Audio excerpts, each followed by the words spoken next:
Greetings, everyone, and welcome to today's webinar. I'm Jakumar Mohanachandran, the Chief Research Officer at AMCAS. I've been in the industry for the last 25 plus years. I've been always passionate in driving technology that can propel businesses towards success. CI as a service, CAS is your ultimate destination for all things related to technology and information. If you are embarking on large scale projects or seeking specialized expertise, or require any consultation for your endeavors, CAS is your go-to solution. We work very closely with you, offering deep expertise and leveraging decades of experience to deliver optimal solutions that is being tailored to your enterprise needs. I head the research division of CAS, and at CAS Research, we operate with a lot of integrity and transparency, and that's the very core of our research. With a wealth of multiple years of experience, CAS Research has ingrained stringent policies and standards at its core. We have been creating research purely focused on technology, creates an environment where neither clients nor vendors can sway our research. And here we are now with a detailed breakdown of those industry-wide reports related to healthcare, oil and gas, retail, insurance, so on and so forth. So guided by our world's best practices, we maintain objectivity in ensuring clients cannot purchase research coverage or favorable opinions. Our dedication to independence empowers us to make bold calls, exercising full control over our research agenda, evaluations, and conclusions. I just wanted to let you all know that there's been a lot of meticulous planning and activities that went behind all our research just to ensure that the quality is not compromised. And we purely focus all the time on qualitative information rather than quantitative data, including proprietary insights to inform that we come up with the right kind of data points for you to take any decisions. The advantage of relying on with CAS Research will be you will get a comprehensive insights into the latest tech trends customized to your business needs. We can arrange strategic consulting sessions. You'll be a part of our event, when we do the research readouts. You'll get the early market predictions and also access to our expert network. So with this, I would like to conclude and hand it over to our lead research analyst, Shoaib Chowdhury, who will take you through the deep dive of today's webinar, which will actually focus on one of the industry. And from here onwards, please do thoroughly enjoy the session and do share your feedback. We look forward to working with you very closely. Our deliverables are designed to empower your business with the knowledge and strategies that needed in this digital age. So looking forward to work closely with each one of you. Thank you. Good morning and welcome everyone to this special presentation of the Middle East IT Industry Foresights 2025 Healthcare Edition. I'm Shoaib Mohammad Chowdhury, Lead Research Analyst at CAS Research, and it's my pleasure to guide you through this deep dive into how healthcare organizations in the region are embracing technology.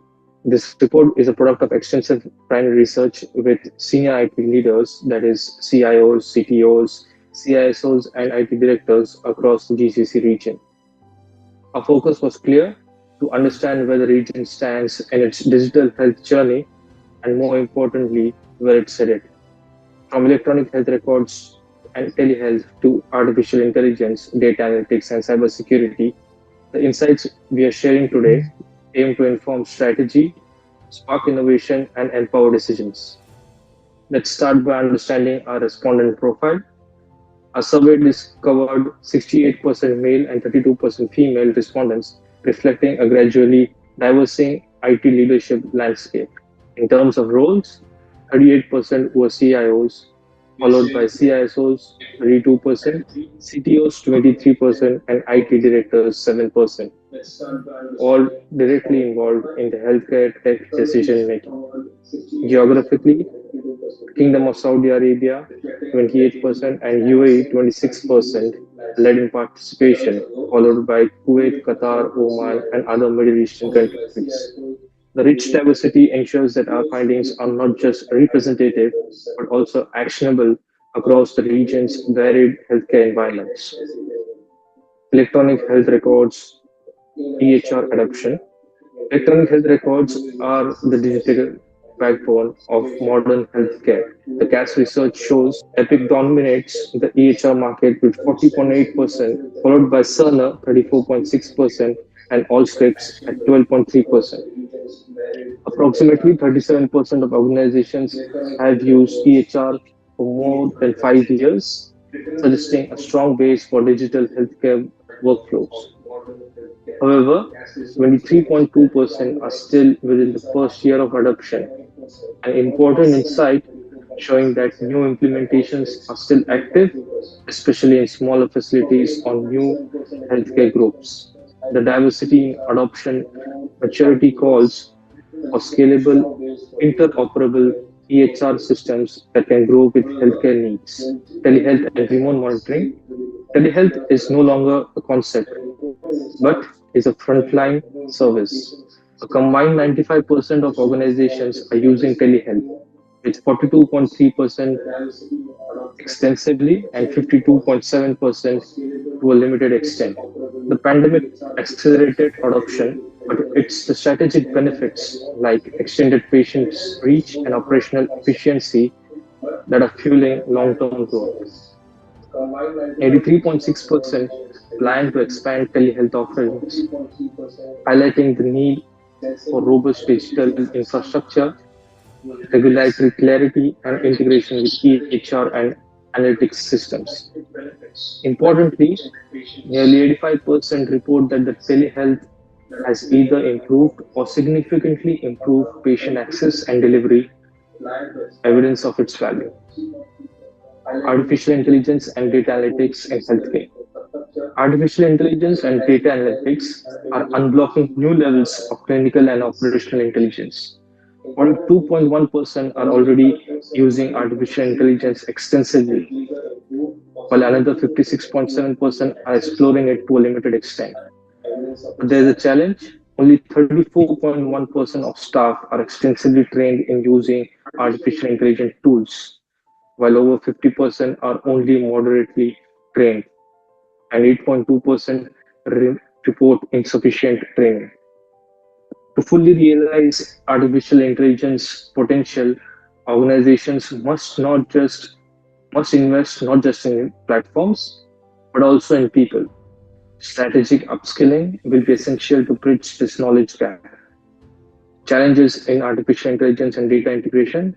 While the interest in artificial intelligence is strong, integration remains a hurdle.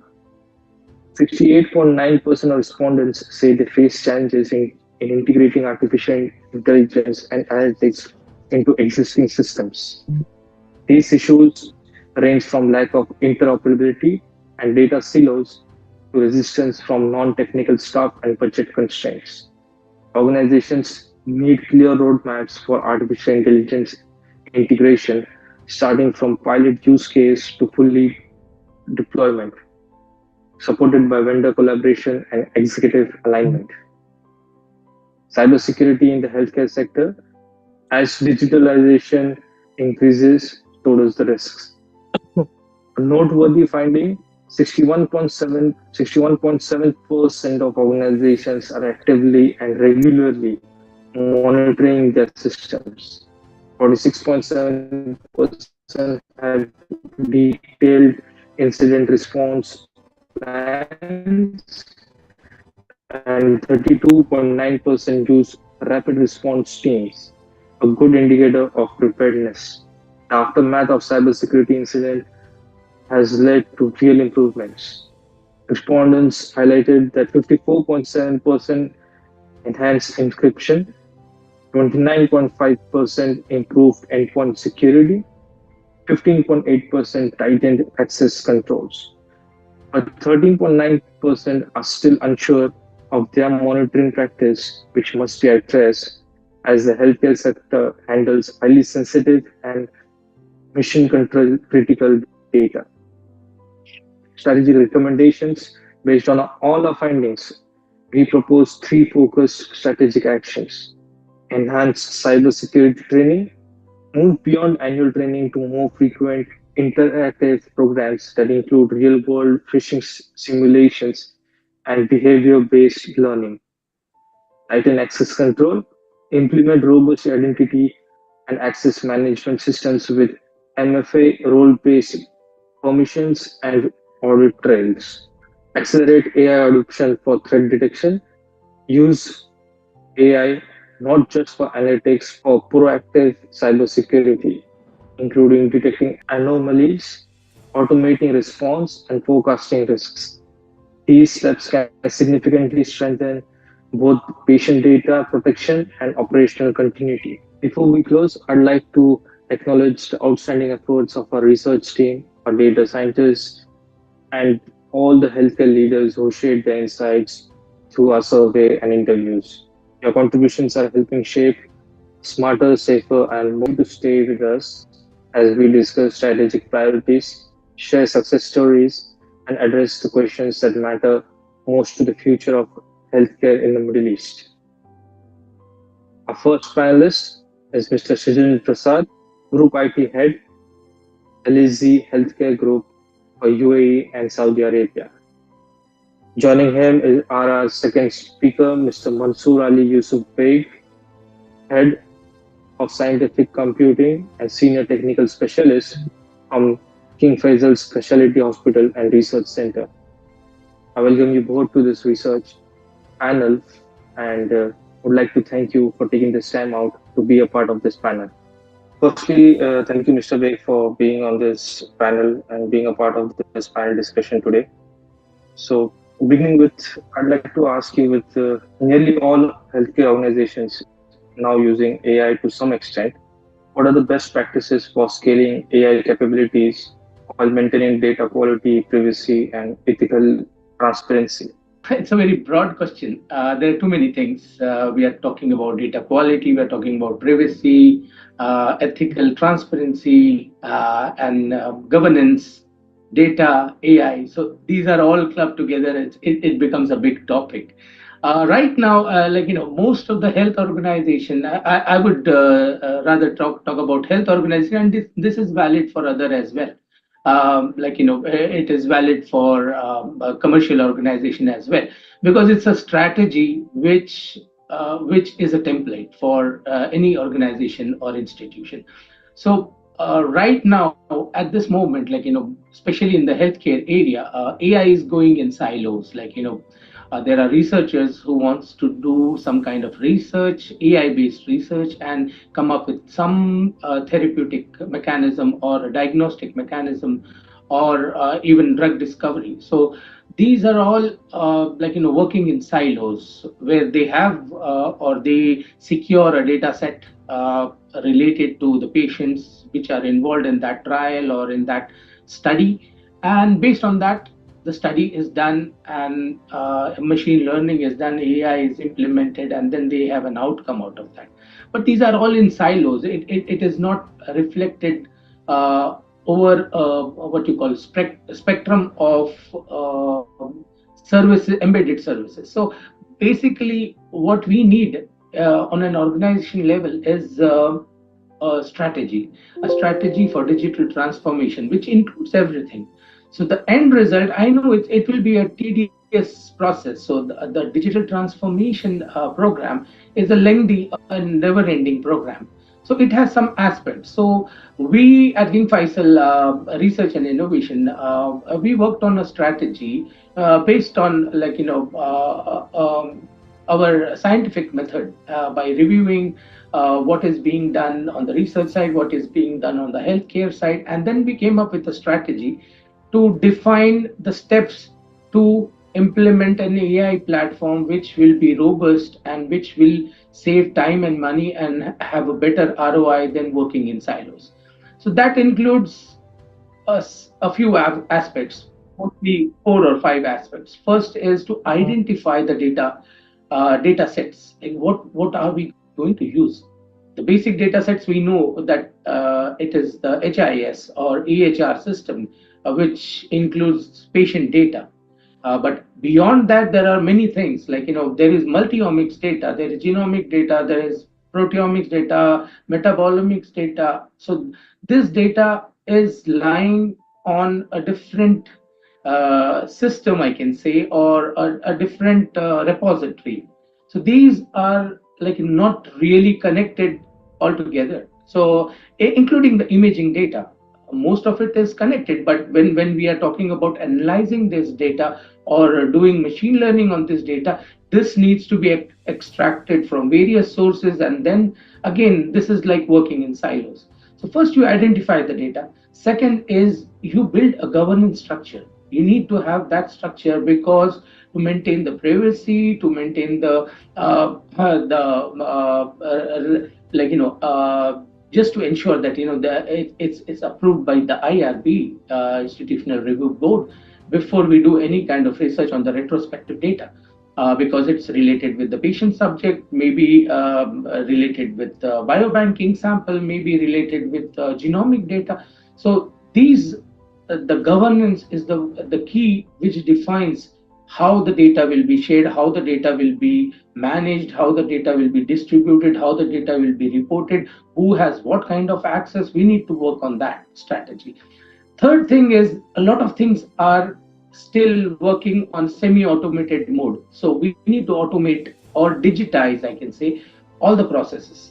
So all the processes within a healthcare organization needs to be automated, so that there are systems which can talk to each other. So the next step comes, next step talks about digitalization, which is what I call integration of these digitized repository, and each system talks to the other system, so that in the future, if we want to have a data repository aligned with all the available resources, it will create an ecosystem for extracting whatever data sets needs to be extracted for an AI or a machine learning project. So after your repositories are aligned, it is very easy, or it becomes very what you call it becomes very easy to implement any kind of AI platform over it, working on whether it's working on LLMs, whether it's working on the predictive analysis or prescriptive analysis, based on imaging data, doing deep learning or whatever. So all the resources are need to be aligned. So this is a digitization strategy. So the last step is AI. So what we are doing currently is we are working in silos. We are working on a project. We are not working on a harmonized or an ecosystem which is AI friendly. So the point of doing AI, or a point of having an organization which is AI enabled, you need to have a very robust digital transformation strategy. The last thing is privacy. As we mentioned, there are ethical issues. For example, uh, there is a system, a AI based system, which has been working since last 3 years with an accuracy of 99%, maybe 99.9%, whatever you say. And that AI is supposed to make a decision related to a patient, or maybe a procedure within a procedure, or whatever. It is a big ethical issue here. So AI, as of now, and I think in for the next 5 years at least, it will be a decision support system rather than being a decision making system. So AI is here to help us. Take an example of robotic surgery, or take an example of even diagnosis. So when you get a diagnosis, there is a human running the show behind. So it will help you make your decision. It will speed up your process. But as far as AI being a decision making system, it's still not there. And there are ethical hurdles to that. So it will take a long time to come to that conclusion where AI will be there will be a hospital which is having AI doctors, and AI based decisions are made related to patients. So moving on, like you just spoke about data. So I'd like to know what role do predictive analytics and AI-powered diagnostic play in advancing personalized care and public health management in the Middle East, and what are the next frontiers? Sure, that's a nice, interesting question. So when we talk about personalized medicine, it's all about prescriptive analysis. So basically, for the people who are new to the world of AI and machine learning or data analysis, I mean there are basically three types of analytics. One is the descriptive, where you know what lies in your data. Second thing is a predictive. So based on your data, the data will make the machine learning algorithm or the AI makes a decision saying that during this year this will happen. So it's a prediction. So it can say that there is a lesion in the lung, and um, is it cancerous or not? I mean, that's a prediction the AI is making. Or it can it can be used to make the life expectancy for a patient related to any disease. So these are the things which are predicting. So this is not personalized medicine as yet. But the third part is the prescriptive. So when you get the answer, like in the when you know the problem, this is the problem. What prescriptive analysis or algorithm will do is give you suggestion what needs to be done to prevent this, or what needs to be done to make this happen. So that is something very much related to predictive analysis. But as you know, these three types of analysis, they are interlinked. So I can say that without predictive analysis there cannot be personalized medicine, because there won't be any prescriptive analysis, because you don't know the problem. So predictive analysis is to identify the problems across the data set, or across the patient's profile. And then prescriptive analysis will help you get the insights of what needs to be done, and what are the various ways of treatment. Maybe this is something that can be programmed. So there are many areas as such, I can, as you said, the next frontiers and all. I mean, the scope is unlimited. I mean, you can implement AI in anything, just not related to healthcare. I can say it can be across HR, finance, recruitment, anything you say. I mean, tomorrow's world is all dependent on AI. Whoever doesn't get involved in AI, he's out of job. So everyone needs to know AI on some level, how to use AI, how to use a chatbot, at least how to use chat GPT. That is the minimum that will be required by the industry or any organization.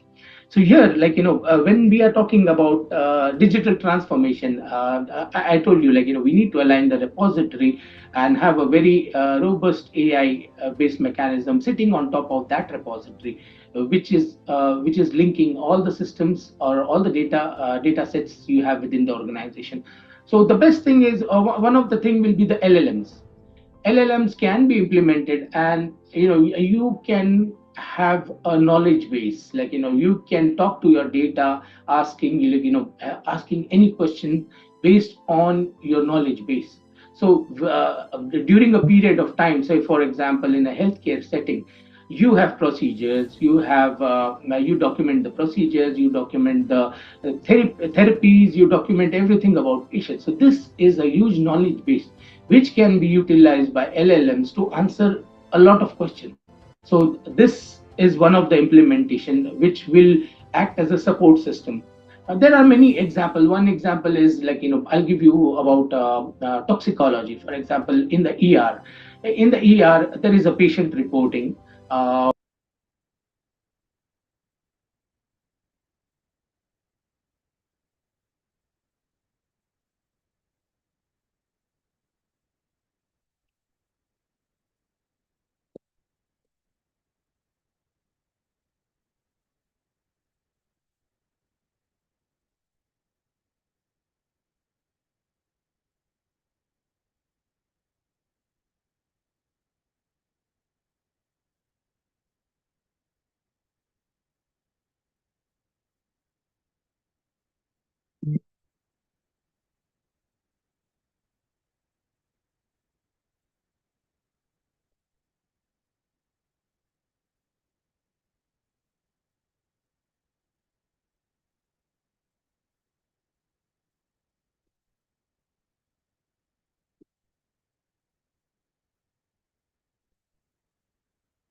basically three types of analytics. One is the descriptive, where you know what lies in your data. Second thing is a predictive. So based on your data, the data will make the machine learning algorithm or the AI makes a decision saying that during this year this will happen. So it's a prediction. So it can say that there is a lesion in the lung, and is it cancerous or not? I mean, that's a prediction the AI is making. Or it can it can be used to make the life expectancy for a patient related to any disease. So these are the things which are predicting. So this is not personalized medicine as yet.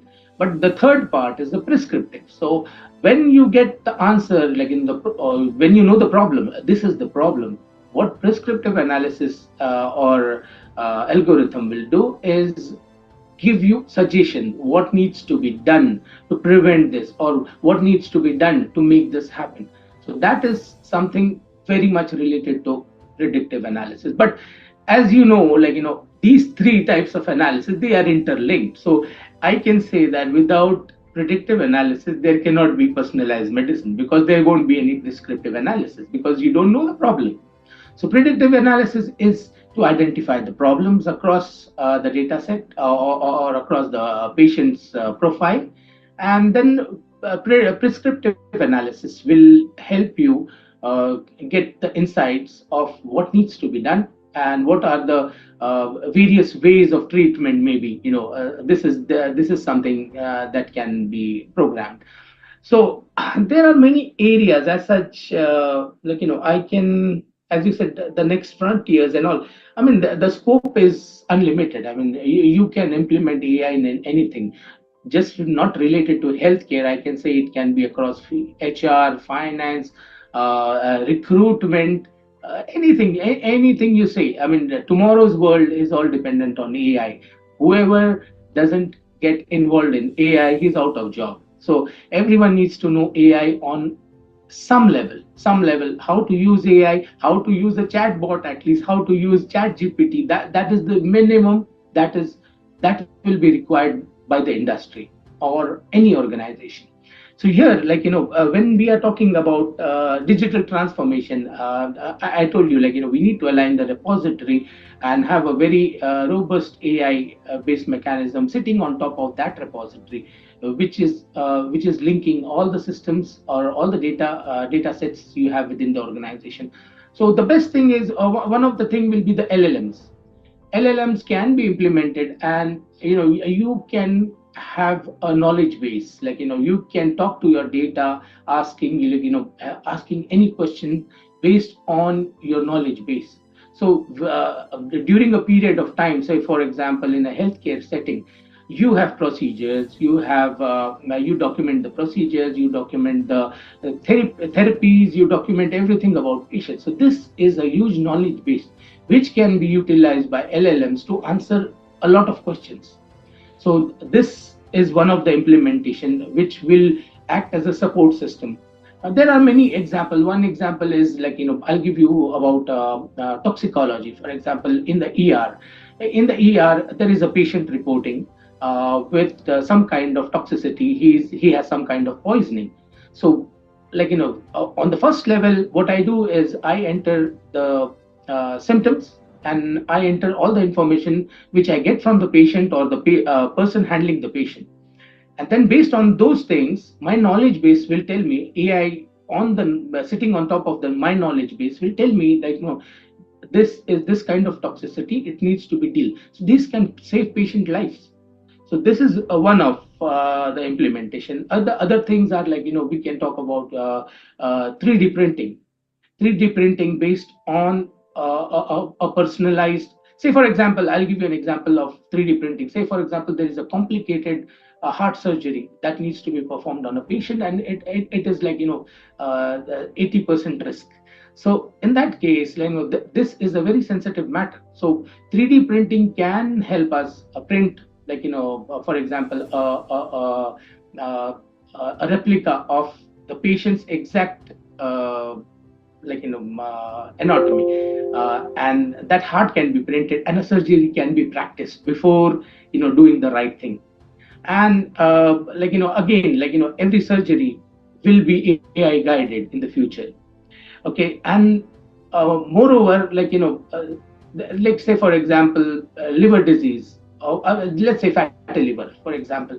These things, you need a biopsy, which is an invasive process, and then to identify whether the person has a stage 1, stage 2, stage 3, or is it cirrhosis. So again, it's an invasive procedure which has a risk. Now, due to advanced in imaging and then use of AI to suggest the scaling of the disease within the liver through a simple, you can say, ultrasound. You take the ultrasound image, and then AI will tell you what kind of scaling is it.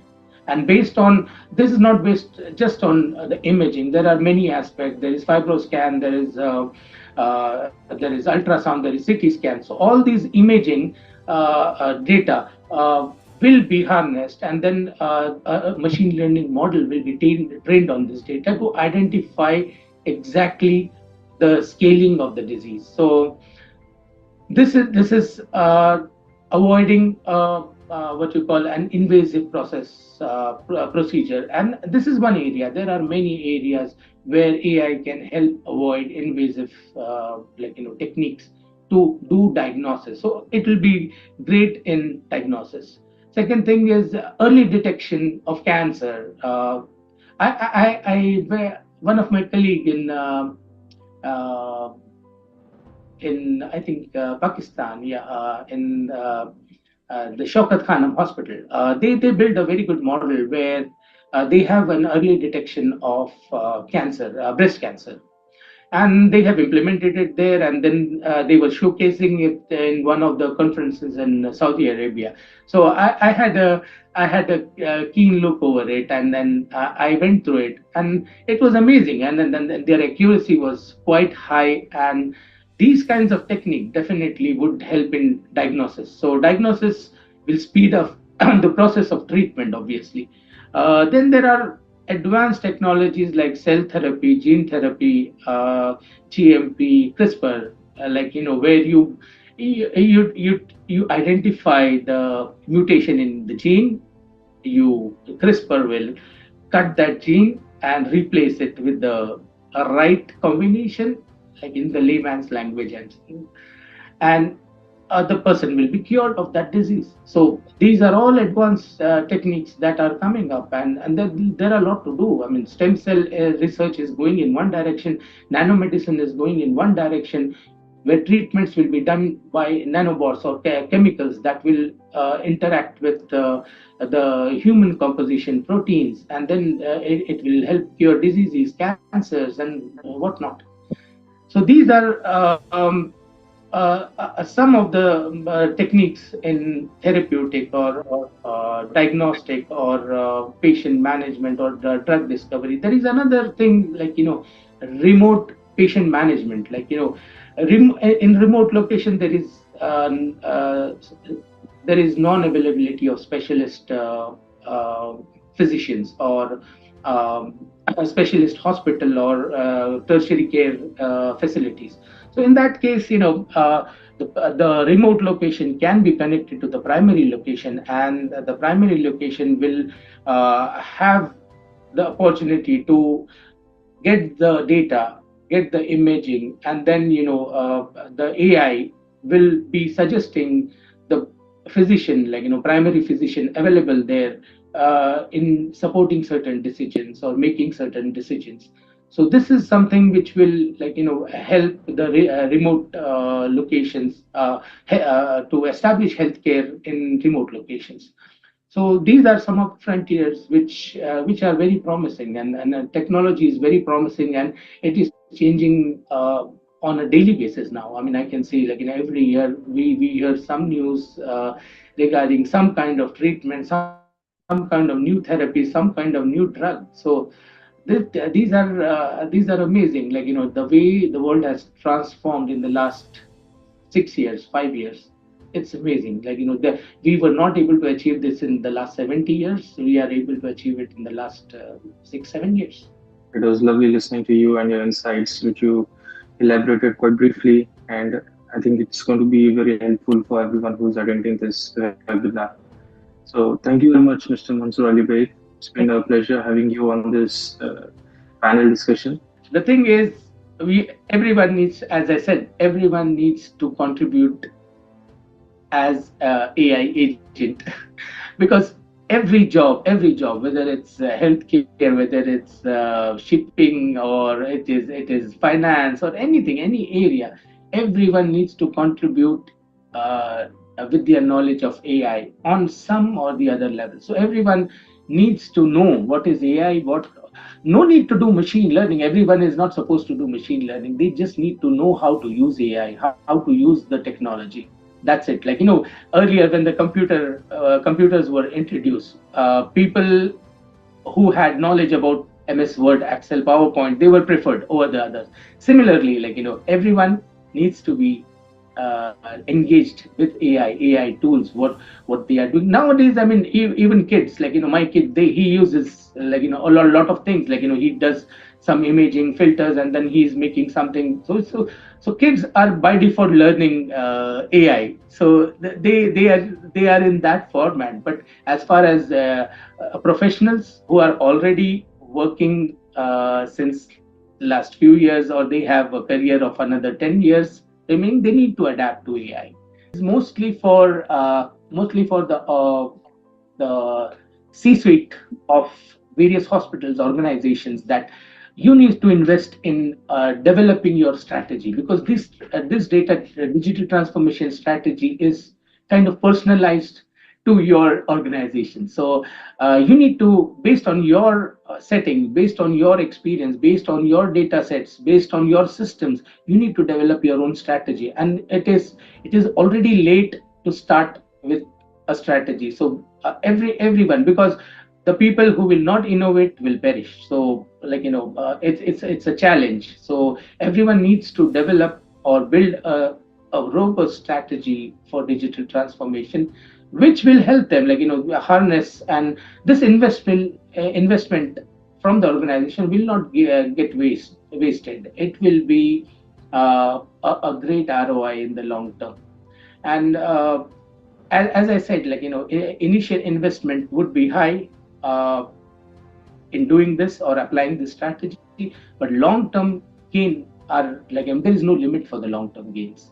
So my suggestion to every CDO, CIO is invest in your digital strategy, build a good one, and then work it out, because working in silos is not what is the need of the hour. Thank you, Sachin, for joining us. To begin with, I'd like to ask you what proactive measures should healthcare organizations adopt to ensure their defenses are not only effective, but also future-proof against evolving threats? Thank you, Shoaib. I am myself Dr. Shajin Prasad. I am currently working with LEZ Group, which is healthcare group in Abu Dhabi and Saudi. I just joined the company, and I was working with Cure Medical Centers before for 14 years. So I've been in healthcare for last more than 14 years now in the market. Yes. So to begin with, I'd like to ask you, what proactive measures should healthcare organizations adopt to ensure their defenses are not only effective, but also future-proof against evolving threats? Okay. Based on the cybersecurity, yes, nowadays healthcare is mostly looking into that, because most of the ransom attacks are happening in healthcare, insurance, and banking sectors. So as a part of this, the DOH or the Department of Health is applying most of the cybersecurity standards for healthcare. So we call it as ADIX. ADIX is one of the standards which we need to follow or comply with. So most of the license for the healthcare is depending on the ADIX audit. So as we all say, that we have to comply the standards not for just compliance, but for our cybersecurity purpose. So as a part of this, the proactive measures, what we need to do is we need to make sure that we are doing a regular risk assessment and we need to make sure that we are following the risk. I mean, we are closing the risk, or we are trying to mitigate the risk somehow. Secondly, nowadays we all hear about the AI models or AI-powered threat detections, which we are trying to implement in the cybersecurity. It's mainly for, not only, it's mainly to identify the behavior of the anonymous risk, and also the insider threats, and also we need to make sure that we have zero-day attack. As mainly, cybersecurity is depending on the awareness programs. So we need to make sure that we are providing the cybersecurity awareness for the employees. And also, we need to make sure that the IT department or the department, IT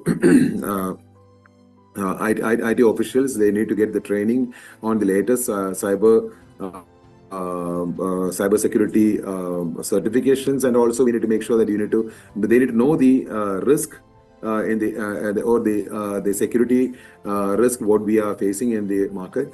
So we need to upgrade ourselves, and we need to make sure that we are prepared for the cybersecurity, and we need to make sure that it's a cleanliness or the cleanness of the cyber security, or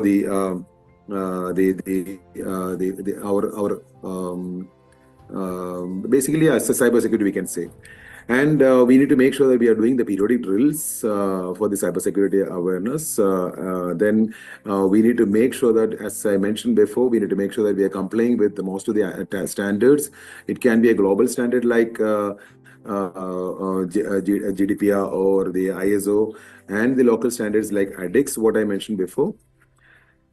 And we need to make sure that we have proper incident response systems or incident response management in our company or the healthcare providers. So this will help us. We have to, as a standard, or as a healthcare standard or DOHS standard, we have to report the incidents what we are facing in the provider or the center.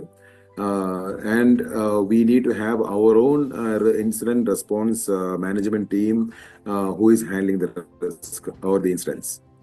And the last point what I can mention is the third-party risk assessment manager or risk management, we can say. So we have many third-party companies whom we are working with. So we need to make sure that we are monitoring them, and we are giving awareness to the third-party vendors, so that they will make sure that they are also complying with the standards. So these are the most proactive measures what we are taking as a healthcare provider. That's great. That's great. Thank you, Srijan. And also moving on, I'd like to ask one more thing, is that as digital transformation accelerates, how can healthcare providers upskill their workforce to ensure the successful implementation of artificial intelligence, telehealth, and cybersecurity technologies? So you have mentioned many terms which we always hear in the market nowadays, which is digital transformation, AI, telehealth, cybersecurity. It's mostly for the healthcare, we can say. So as a part of all, we need to make sure that we are preparing or developing a digital skills roadmap. Digital skill roadmap in the sense we need to identify the skills across the clinics, and also we need to make sure that we are training the IT staff or the administrative staffs, just to make sure that we are finding the gaps, and also we are providing the skill set to them. And we need to try to create the learning paths or the tailored learning modules or materials, so that we can give them adequate training or the learning materials to the administrative staff, the clinical staffs, so that they will know what is happening in the market, what is the latest trends in the market about AI, telehealth, and this cybersecurity adoptions go. So these are the major things what we are looking at, say, developing a digital skill in the roadmap, or roadmap, we can say. Then we need to make sure that we are providing a role-based training programs for them. So we need to make sure that we need to give the training for the clinicians and support staffs, because they are not that aware about IT or the cybersecurity standards. So we need to give them a training on this. and based on that we can try to develop the skills, and we can get their support in digital transformation methods. So and also we need to give them or prepare some simulation programs based on the case studies or the department process, so they can practice themselves and they can improve their the daily roles or daily tasks. So this will help us to build a base for the healthcare providers.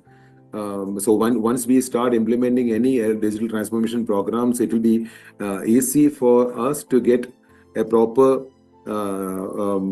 trainers, or we can say each department we need to get some trainers so that we can train the trainer. That's a model we used to follow for any project implementation. So this will help us to get some trainers from the team or volunteers from the team.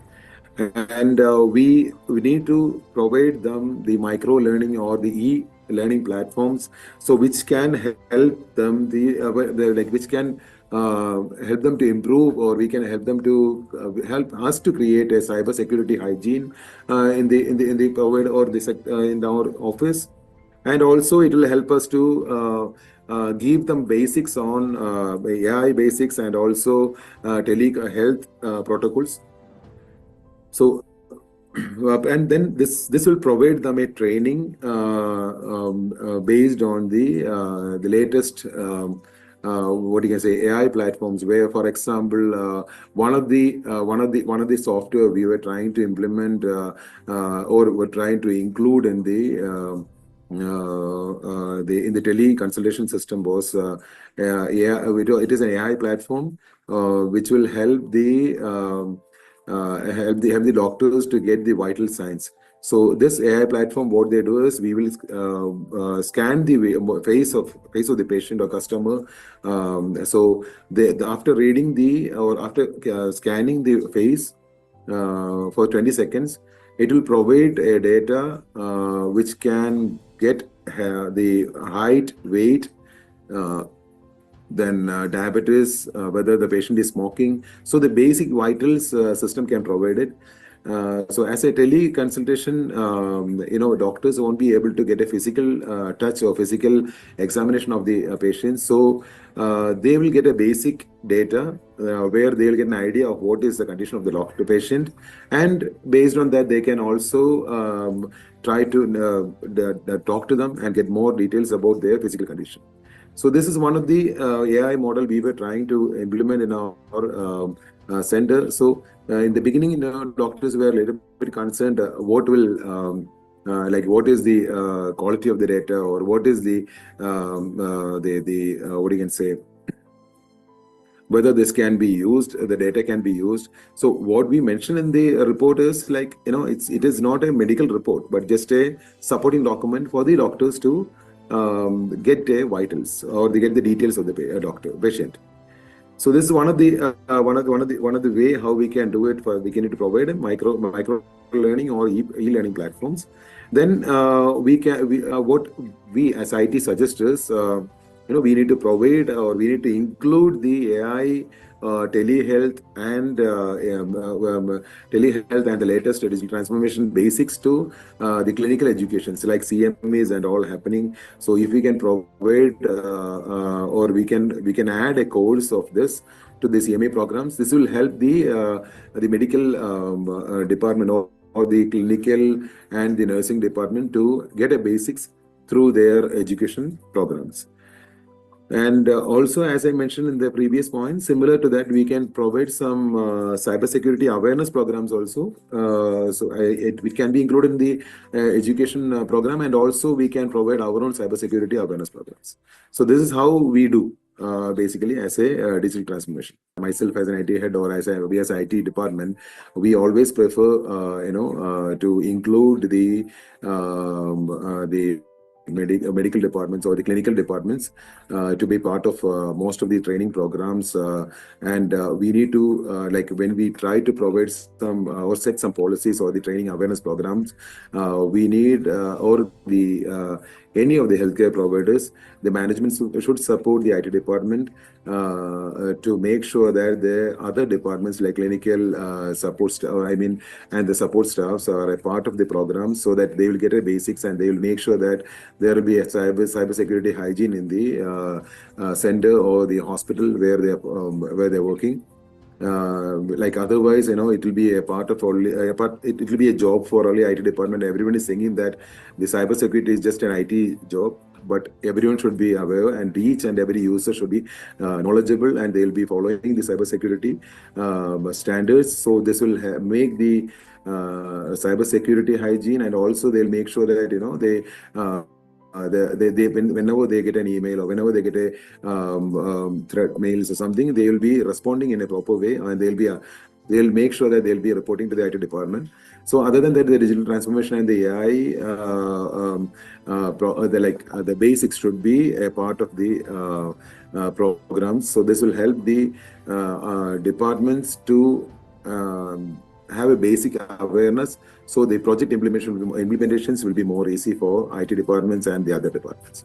Thank you very much, Srijan and Mr. Break, for being a part of this panel discussion. It was lovely listening to you, sharing your insights and your opinions and addressing all the questions that we could come up with. It was lovely listening to you guys, and heartfelt thanks to everyone who's been present on this webinar and supporting CAS throughout its journey, right when we started with Foresights 2024 and today we are at Foresights 2025. With that, I conclude this webinar. Thank you very much for being a part of this. Goodbye and take care.